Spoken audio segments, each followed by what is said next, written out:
For me, you know what? I believe hard work pays off. You know, when you say it's been my year and it's my time, you know, Hollywood has a way of making everything seem like an overnight success. Oh my God, where did this guy come from? Oh, this kid, who is he? Look, he's a massive star. I had 18 years in the business, you know. You put in your 10,000 hours. I put in my time, you know. I got dues that have been paid and paid again and paid one more time after that. I stayed true to my dreams, and by doing that, eventually they came true. Everybody that's successful lays a blueprint out. You laid the blueprint out. You know, I can go down a list from comedians to actors to entrepreneurs to self-made moguls. You look at Russell Simmons, you look at Jay-Z, you look at Tyler Perry, you look at Puff. I mean, you're looking at people that start off with a small vision, and that vision manifested into something beyond expectation. So what I did was, from the people around me, my mentors, Eddie Murphy, Chris Rock, Pryor, who are all on the walls. All on the walls. Yeah. All on the walls. So you surround yourself with that. I surround myself with a constant reminder of who's great. Constantly. I come down these steps every day. I look at Richard. Oh, he's great. I see Eddie. He was great. I see Chris Rock. He was great. It's a constant reminder. What am I trying to achieve? I want to be great.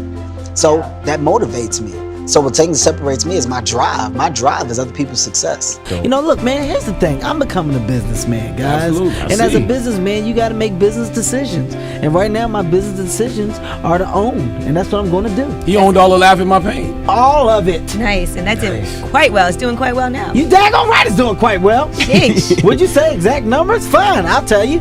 Number one on iTunes for comedy right now. Overall movies, I think it's like number 11. It was in the top 10, then it dropped down. Stop playing, people. Continue to buy, man. It did decent in the box office too, even though it wasn't on a lot of screens. $8 million total in the box office. Only on 200 screens. So how much of that do you see? It did $8 million in the box office. I put up the money.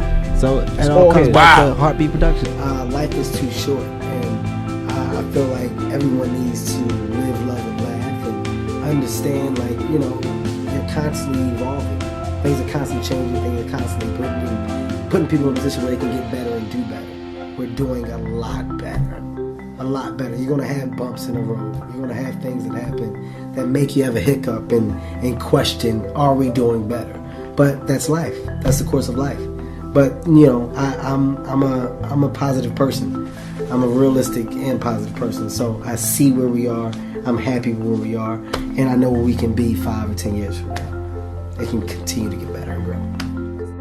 I've done so many pilots, man. I've had shows that have been canceled. I think I've been a part of a good 6 or 7 canceled TV shows. Nice. So, But all you need is that one yes, though. all you need is one. But it's do you have the patience to go through what it takes to get the one? That's what I mean. See that? Are you still thinking about the next time and the next time?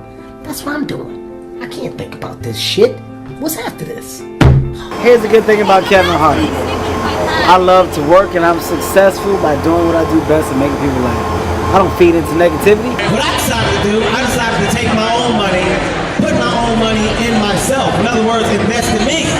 When you invest in yourself, you give a bigger effort than you would with anything else, because it's all you on the line. Everything is you.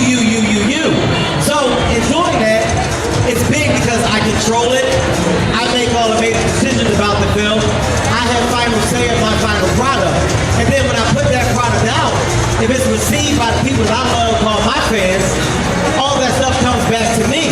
And the beauty of that is, I now become a business. I enjoy making people laugh, man. What I do, I feel I can go all over the world, and I have. The one thing that everybody shares is laughter. That's the one thing. Me being universal and appealing to everybody keeps me relevant for as long as I want to be relevant. At the end of the day, I'm responsible for a good time. If you're having a bad day, you can watch some Kevin Hart, and you might forget about those problems for a second. I think with any level of success, you're gonna get negativity. The thing is how do you handle it? You can feed negativity with negative responses, or you can feed negativity with success. At the end of the day, if you continue to do what you do to the best of your ability, the people that are being negative have to evaluate themselves and go, yo, instead of taking the time to be angry, maybe I just need to go and do what I'm supposed to do on my side. Right. So now I'm coming up on a path that was already built. I'm just elevating it for our generation, and I'm trying to make it unique. But what's the trick? What did you do that was that extra step? You woke up earlier? Put that work in, Put that work in. That's the one thing that I think can't be questioned about me. I'm passionate right now. I'm not the guy that's just selling wolf tickets. I'm the guy that's actually putting the work in the streets. So when you really are a star and you get out there and, hey, what's up, man? And I shake your hand, I look you in the eye, and whatever you got to say, I listen for 2 seconds, and you take your picture, and it's more, it goes on to go, hey, that's a real guy. That's a guy that appreciates it. And I think those people, they root for you. And genuinely, now you're building an army of people that support a vision. That's not just for myself. I want to see these other actors and actresses come up and win. Like I said, I'm following the path that's already been paved. I'm just trying to widen it up more, so now the other people coming up after me can go, yo, all right, we did this, but now who's going to try to do the next thing? People are just afraid, man. So many people are afraid of rejection or failure, but without failure, you have no success. What was the one that stung the most as far as failures? What stung the most, biggest failure? I had a TV show called The Big House, got picked up by ABC. They told me that we were going to do 12 episodes, flew me down to New York. This is the biggest news ever. I'm about to be rich. Holy shit, I'm 22. I got a TV show. I'm writing, executive producing, starring in the show. You know what? No, I'm not just going to go down there by myself. We got to bring the cast. They said, nope, Kevin, we're only flying you. I said, well, I'm going to pay for the cast to come.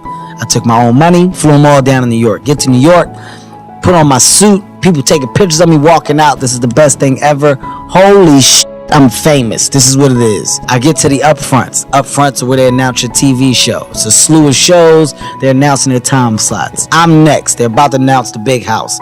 Somebody puts their hand on my chest and says, Kevin, wait. They talking to earpiece. They said, nope, I'm standing with him right now. I'm like, what's going on? What do they want me to do? You know, they want me to go on the other side or something. He goes, okay, I'll tell him. They canceled. They're not going to pick you up. You got to step back. And I was like, wait, that don't sound right. Literally that fast, they sent me home. They were like, you got to just go home. TV show got picked up 6 months later for 6 episodes. The 3rd episode's aired. They canceled the show again. I got the show canceled twice in a 6-month period, which has never been done before. I booked about 3 more pilots. Got canceled. There was a show called John Stamos' show. He was a publicist. And they wanted me as a series regular. The show was going great. Ratings were good. Put me on the show. Show got canceled. It was everything I touched on TV. Turned to I'm now just sitting out here doing nothing. I ain't had no money. Borrowing money left and right. I decided to say, F it. I said, I'm just going to do stand-up comedy and focus on my craft. And I slaved the road for about 5 years, doing the same circuit over and over again. What sparked the idea to do stadiums? It was watching these performers, Beyonce's, Jay-Z's, Justin Timberlake, Taylor Swift. You look at all these musicians and they go out and they put on these big productions. They put on these big shows. And I was like, nobody does that for comedy. You know, everybody does the same thing when it comes to stand-up comedy. They come out, it's a microphone and it's a curtain. You know, so I said, what if I make my shows an event? What if I put a production behind my shows? What if I bring a different level of creativity to stand-up comedy to almost make it a rock and roll like event?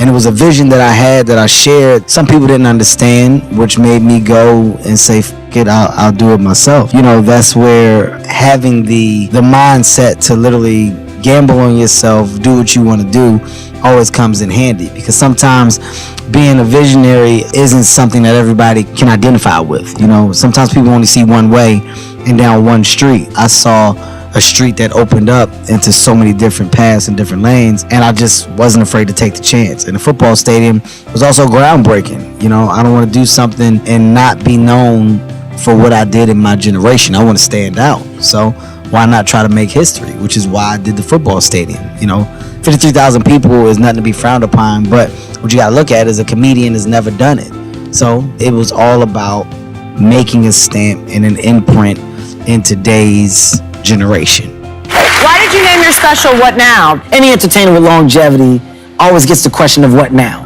Oh my God, Chelsea had a great show today. What now? Right. What are you gonna do now? What now? Oh my God, last season was great. What now? What are we gonna do now? What do you want to do? Chelsea, your last stand-up tour was amazing. What now? It's a question that you should never stop getting, but you should also never stop having the answer for it. So I made it the title because in all of my stand-up, I've put my life and my life experiences in them. You've seen me grow from grown little man to seriously funny, to laugh at my pain, to let me explain, to now what now? Well, I'm always trying to outdo myself. So I pose the question for everyone else. What now with you? I know what I'm doing. I know the direction I'm going in, but I love to inspire and to motivate. So that question should be a question that everybody gets. After school, after work, after any and everything you do, what now? And it's just big. It's just so simple, but yet so complex. I don't think people really put a full understanding into the meaning of the answer to what now. It should just be ongoing. So my career is ongoing, just like the question of what now. It's pretty dope, isn't it? It's deep. Yeah, it's deep. Yeah. I f***ed you up a little bit. Yeah.